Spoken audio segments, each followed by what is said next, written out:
Hello guys, welcome to my new blog. তোমরা সবাই কেমন আছো? আশা করছি ভালো আছো, আমিও ভালো আছি। তো এইটা হইলো শিব চতুর্দশী পারণার দিন। তো এদিকে দেখো সকাল সকাল ঘুম থেকে উঠলাম, স্নান টান কইরা সবজি টবজি মাখাটা রেখে এসে আর এখন শুভ ঠাকুর বলে না, তো স্নান করে নিতেছি আমি।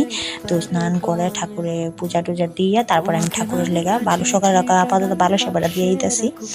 তো তারপরে ঠাকুরের লেগে আমি অন্ন পাক করুম। তো এদিকে দেখো আমি ঠাকুরের লাগা মানে পাক করা বসাই দিছি। তো ফার্স্ট টাইম করে নিতেছি শাকটা। তো এদিকে দেখো তারপরে করলাম একটা ঝোল, ফুলকপি আলুর ঝোল, তারপরে করলাম একটা গেট। দেখো সব কিছু দিয়া। তো এদিকে দেখো ঠাকুরের লাগে আমি কি করলাম, পিঠা করলাম, গেট করলাম, ডাল করলাম, পায়েস করলাম, নিজেদের ভাজি করলাম। তো এখানে দেখো আমার রান্না কমপ্লিট।